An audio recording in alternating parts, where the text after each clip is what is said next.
Hello, everybody. You guys enjoying Inbound so far? There we go. I'm Tope Awotona. I'm the founder and CEO of Calendly. It's a pleasure to be here today. It's my first time at Inbound, and I could not think of a better way to be doing it. So I'm excited to be here.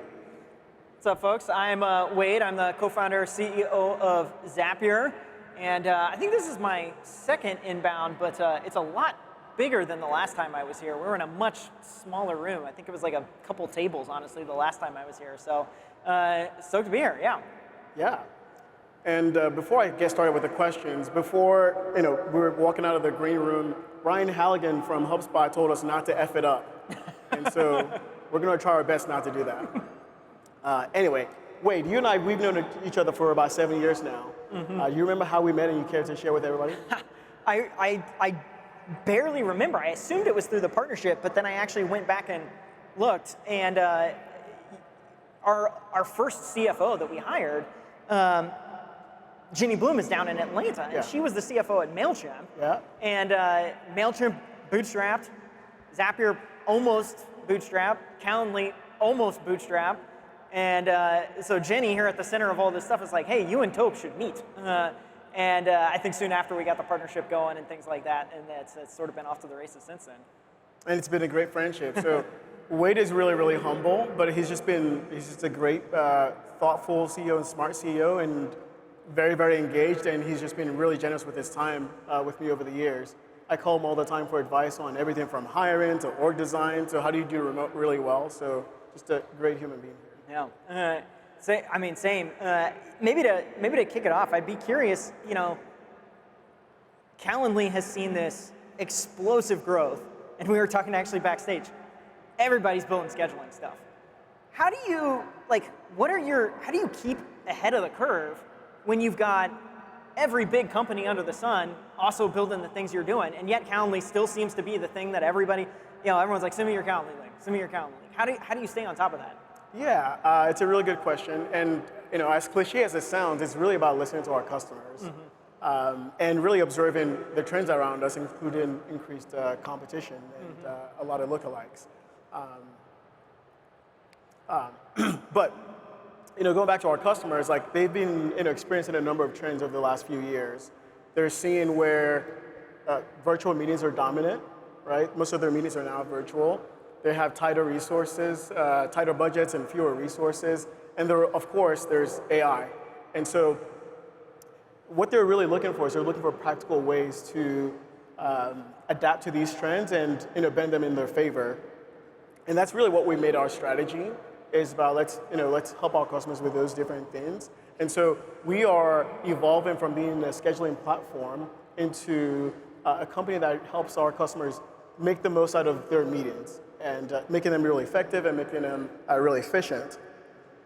And so we're going from really treating meetings as discrete events to thinking about them as interactions within the context of relationships and the desired outcomes of those relationships. So we want to help our customers meet the right customers at the right time and with the right context.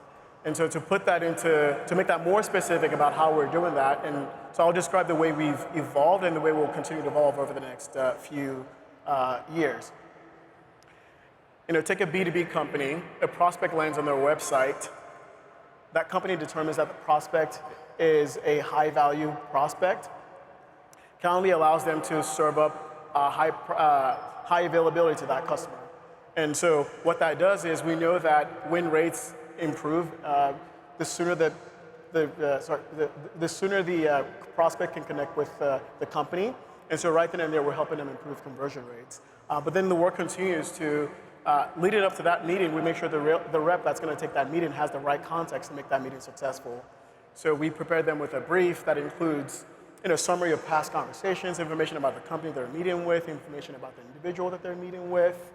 And then during the actual meeting, there's an AI assistant present that's going to help with follow-ups. And helping with follow-ups not in a generic way, but in a way very specific to that company's sales process. So it'll help extract things like, what's the budget, what's the authority, who's making the decisions. It could be a different sales framework that company uses. It'll also be able to support that.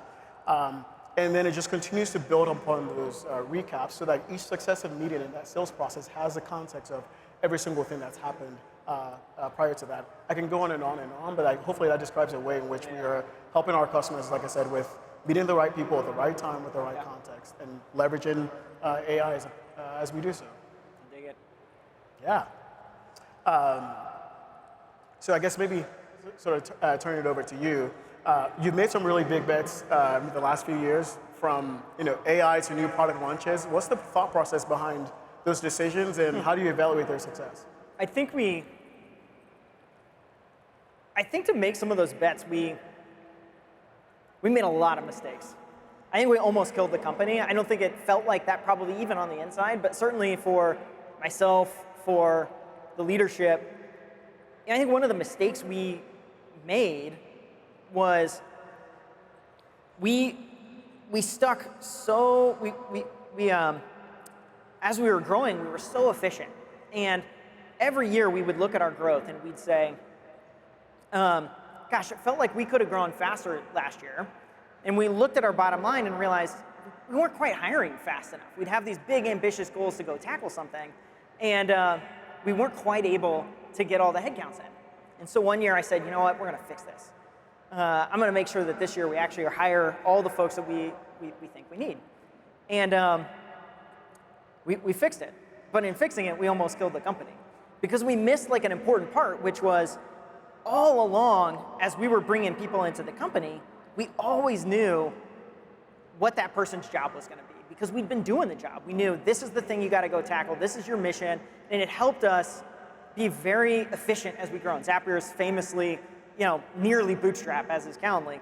But as we solved the hiring problem, we started just throwing bodies left and right inside the organization. And, I think we convinced ourselves that we were doing it correctly, like, hey, this will unlock growth opportunities, but we didn't actually pay attention to, like, hey, is this actually the bet that's going to work?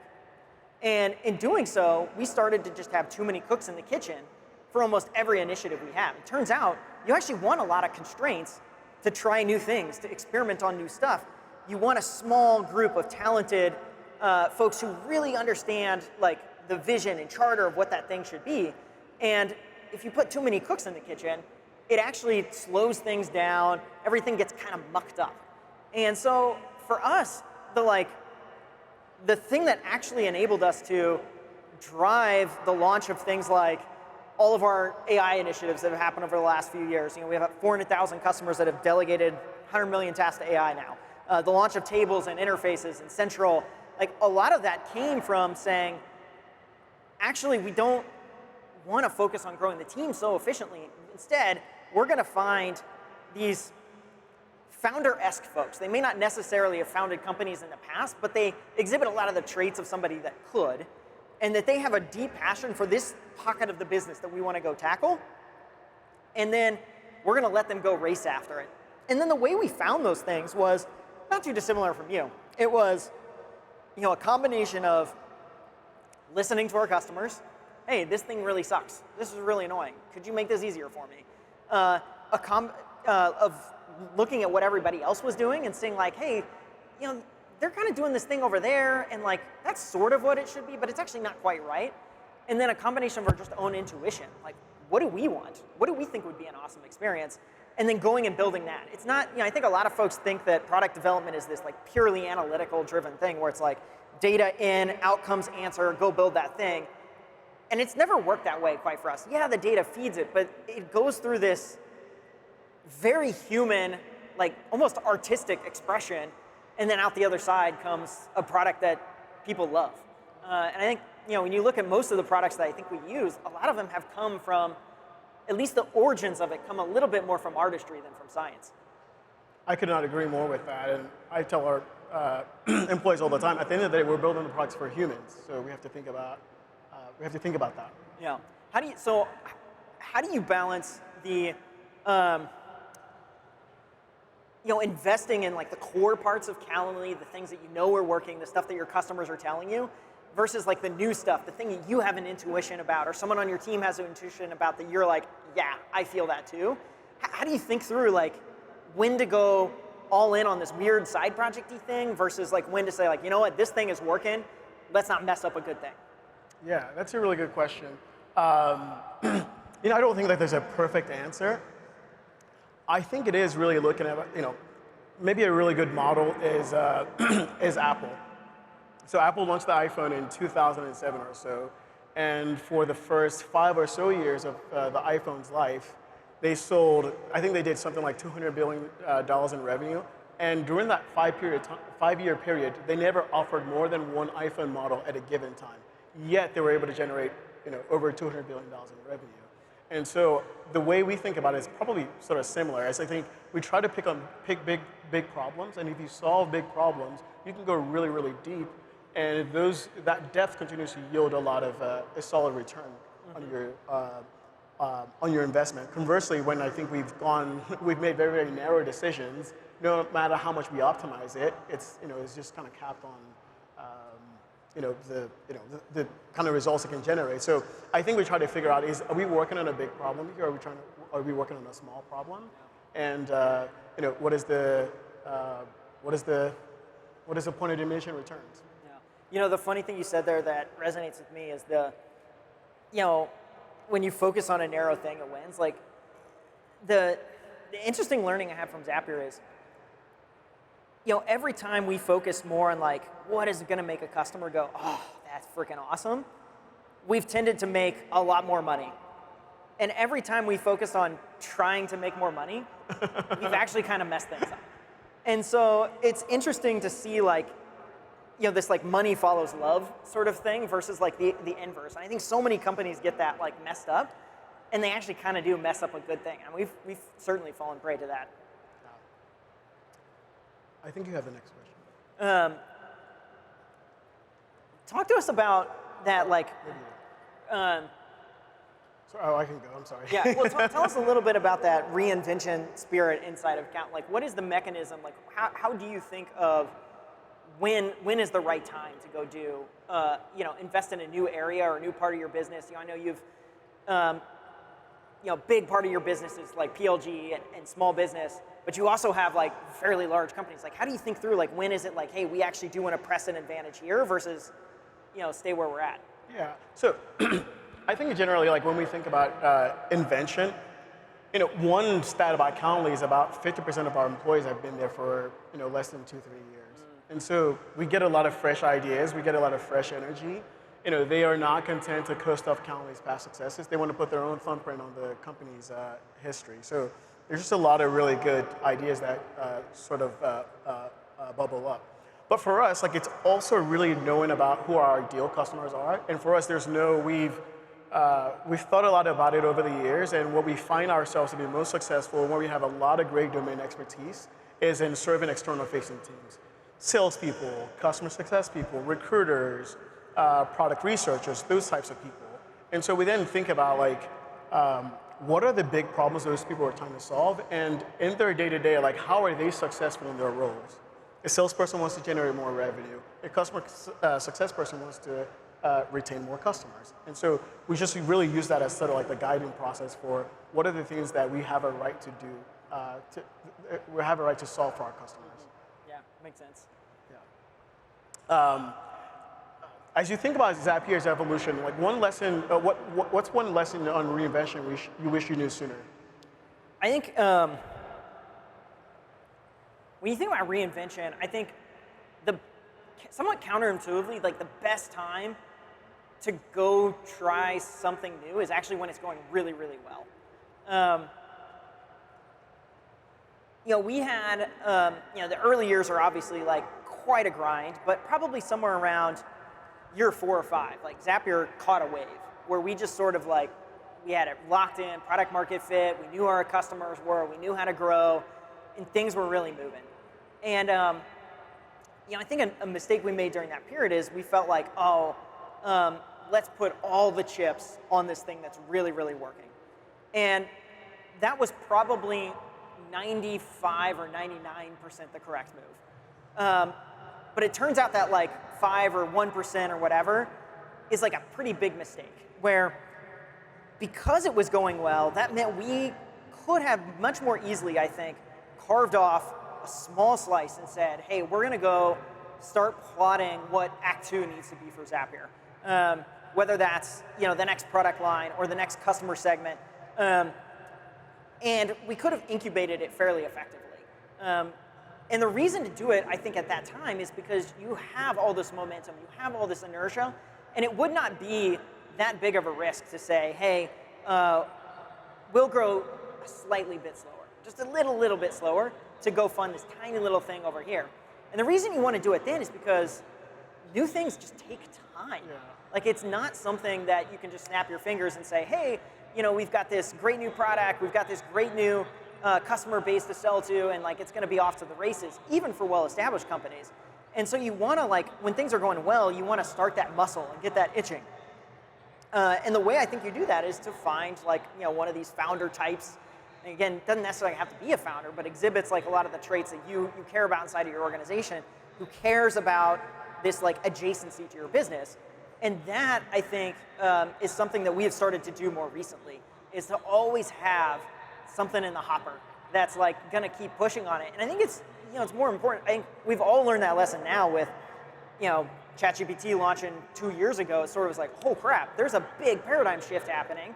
And there's a version of that where it changes the whole industry, but there's a version of that where, hey, this is a huge opportunity for us. Like, look at all the things we can build. And if we're willing to jump on some of those waves, we can build some incredible experiences for our customers. But it requires you to, do some things that don't always look like the right thing, quote unquote, on paper. Yeah. I think that is really interesting because when I also reflect on some of the biggest mistakes that I've made at Calendly, I think some of those biggest mistakes have been not starting those second and second, third, and fourth bets soon enough. We're doing them now. So like the story I described earlier is an example of how we're consolidating a bunch of products that our customers are buying from multiple vendors into just one vendor with Calendly. But I wish we would have started that sooner. Why do you think you didn't start earlier? Because I think that this is a real question. I haven't thought about that. I think maybe I thought that there were things in the first product that I don't think we got right. I wanted to land the plane on those before I moved to other things. I famously have a short attention span. And when I have a short attention span is when I actually tell myself, hey, maybe this is your attention span telling you it's time to move on. And so I actually wish I would have listened to my short attention span much earlier than I did. Yeah. The other thing I find fascinating in how you've gone about expanding your product suite is you've really sort of leveraged these founder type people that you've brought into the business. What I've done, and it'll be, I need to learn more from you on this. What I've done is actually whatever the next bet is that we're working on, becomes 90% of my job. And so I've taken those things as my primary responsibility, and up until now, that's actually what I spend a lot of my time doing. I think that's a pretty good approach. One of the lessons learned from, there's this guy Ravi Gupta who used to be the COO at Instacart, and he gets asked all the time, as companies are growing, how do you make planning better inside? And I think everyone sort of hopes to hear this, like, oh, here's this great system, this set of OKRs, this set of just implement these like process and rituals, and like now your company everything will work better if you do that. And when I was talking to him about this, he was like, it never works that way. It just doesn't. He's like, the way in which, if you really want to go get something done, the best way to do it is walk up to a whiteboard, write the number one most important thing down, and then take the person in the company who is best at that thing and put their name next to it and say, your job is to go figure that out. Our job is to give you everything you need. And so in your case, if that's the most important thing for Calendly is to figure that out, and you're the best person to do it, it kind of seems like it could work pretty efficiently. I tend to agree. Brian asked us this good question backstage, and I'm going to put a twist on it, which is, he asked, like, who is on your Mount Rushmore of CEOs? Maybe I'll put a twist on it, which is, who do you think you've learned the most from, whether it's a CEO or not? But who's your Mount Rushmore and you're like, man, I wish like every time I'm making a decision, I have them on my shoulder. Yeah, and it is probably not going to be it's none of the usual suspects. Mm-hmm. I learned the most from, how do I say this? Like, just everyday normal people. Everyday normal people, right? Because I think that, one of the things I think one of the reasons Calendly has been really successful is that prior to Calendly, there were a lot of scheduling tools on the market, but maybe a lot of them you've probably never heard of. And I think the reason you never heard of them is they build these products for the most technical users, the savviest of all users, the productivity, devotees, right? Whereas I think those people are important customers, but I think for every one of those, there are 10 more people in the market that you can sell to, and I get more excited by solving problems for those, for those 10 people, as opposed to just the single person who's going to spend all day in their product, in your product, and so. I like learning, like, what are your challenges? What are the things that you wish you could do better? And I find that very, very inspiring. I also think about, like, I'm in my dream job. I feel so lucky to have this job. And there are many people who, maybe, haven't quite found their dream job yet. And I still see how they push really hard in spite of that. And that just motivates me. So. That's why maybe I take a lot of inspiration from. Have you always loved your job? I've always loved my job. I don't love every single day of my job. When it's not going, when it hasn't gone well, what has enabled you to get back to the part that's like, now I feel like I'm back in my sweet spot? Yeah, so I think one of the things that's helped me is way before I started Calendly, I was in sales. And in sales, you don't win every single deal. As a matter of fact, you don't need to win every single deal to be successful in sales. And so I've always had this mindset of like playing for the odds. Before I started Calendly, I had 4 failed businesses, and then the 5th one took off. And so I generally know that I generally believe that if you follow a certain strategy, you have a certain hit rate, and it doesn't mean that it's going to happen, it's going to be evenly distributed, but over time, you'll have a certain hit rate. And so that's sort of what I go back to. What do you think separates the fact that you had 5 failed businesses? Like, why did you keep going? Why did I keep going? A normal person would not have failed 5 times and then said, you know what, the 6th one, this is going to be the famous saying, 6th one's a charm. Like, it doesn't exist for a reason. People stop trying. It's kind of like, I'm going to use this analogy because I'm a new parent. It's kind of like when parents have new kids, they forget about what it was like to... what the last child was like. I think it's kind of like that. I think it's a little bit of having a short memory. And I think the other is just like, for me, I found nothing else was acceptable. There's nothing, I was going to be happy trying indefinitely to start and scale a business. Yeah.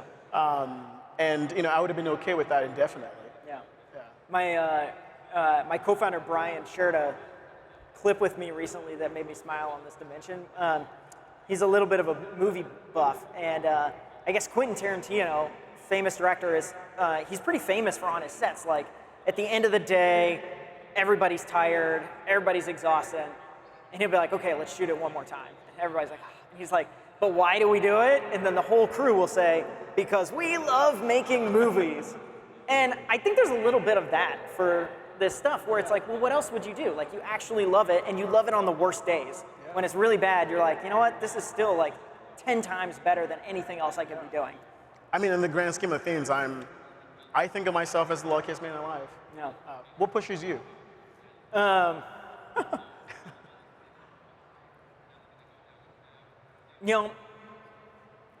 think it's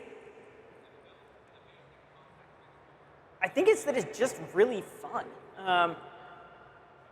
Early on, before we started Zapier, my wife's a teacher, and when she was a first-year teacher, we got married right out of school. She would go. She's a very hard worker. She would go to school at like 6 a.m. in the morning to get ready for everything, and she liked grading papers, getting it all done after school. And so she would, sometimes stay till like 9, 10 o'clock, finishing those papers up. And I had a pretty traditional job, and so I would end, in my day at 5, come home, and this was like Netflix and discs era. So like I'd just toss in a disc and watch the whole thing in one night. And I did that for like 3-4 weeks. And at first it was like, this is pretty awesome. Like, this is way better than school, like grinding. And then after a few weeks, I'm like, is this really it? Like, is that all this is gonna be? And that's when I started saying, like, you know what, I I need something that's going to engage me much more intellectually. And started like learning how to code, learning a lot more internet marketing, things like that. And business just ended up feeling a lot like the best version of a video game, where it's like, oh, this is like all sorts of problems, multifaceted. You know, on one hand, you're trying to learn this hard technology problem. On another, you're trying to figure out how to get customers in. In another dimension, you're trying to figure out how to build a team. So you've got this like three-dimensional chess thing going on that, you know, is really, really fun. And I think, you know, 13 years in now, it just gets like, you just keep having hard problem after hard problem. And I can't think of any other thing you could do in life that would just scratch that itch. And so if I think for anyone who wants to try like starting a company, you ought to try it, because it's just so, it's hard to find any other thing I think will push you in so many different dimensions. It's the ultimate challenge. Since we've got a few minutes left here, maybe we'll close it on a business note. You're working on a lot of great things at Zapier. You've been on a tear in terms of releasing new products. What are you most excited about that you're working on? I think, you know, I think in the next, call it like 2 to 5 years, the cost of building software, I'm pretty sure is going to go to zero. And so, you know, I think the like, implementing things technically is not going to be the hard part of our jobs anymore. And so the fun part, I think, is going to be, well, the creative aspect. The ideas aspect is where all the energy is going to go to. And I think that's a bit of a twist, especially, you know, from a product management point of view, from a marketing point of view. For the last decade or so, you know, the technical side of the house has been the place where like a lot of the smartest brains have gone into. But I think it's going to invert again, where I think you're going to see a lot of ideas. And so one of the things that we're working a lot on is how do we help folks understand like where are the best places to automate their business? How, like, you may not realize that there's this untapped opportunity. And so, you know, we've been at this 13 years now, so we're going and looking at, you know, the 1% of our customer base that has really pushed the limits, that have really innovated, and saying, how do we take what that 1% has learned, and how do we go teach everybody else how to do that same thing? And how do we do that not just in like a, you know, one-to-one setting where the sales team is like educating a new prospect, but how do we actually implement into the product experience? So whether you're, you know, a large company or you're just, you know, a startup getting going and you don't know where to go, you don't have any money, you don't have any resources, you can just come into a platform and say like, hey, this thing's gonna help me figure this all out. Because I think that's, you know, when you're starting a company, that's the hardest part, is you just don't know what you don't know. And so you just kind of like, you try stuff. And if you have a little bit extra guiding hands along the way, I think that's the most exciting thing. And so that element of like helping people figure out that is one of the most exciting things for me. Very cool. Yeah. And I think it plays to your strengths. You kind of led the way on remote working, and you taught the world how to do that. You brought automation to the masses, and it'll be fun to watch you bring creativity to the masses. Same question for you. What are you most excited about for the next few years for Calendly? You know, I'm very excited about, you know, reinventing the company. You know, this is year 11 for us, and I think the next 11 years of Calendly will look very, very different from the first 11 years of Calendly, and I could just not be more excited to make that happen. And so earlier I talked about how we're evolving from just a meetings company into contextualizing those meetings with relationships and driving the outcomes of those meetings. There are many things in that vision that I described that we're doing today. There are many more things in that vision that we haven't done yet and we'll be doing over the next few years and next few months. And I spend 99% of my waking hours thinking about that, working on that in some form or fashion, and I could not be excited to launch that to the world soon enough here. What's the last 1% of your waking hours that you spend time on? I look at my kids' pictures. Oh, that's a great one. Awesome.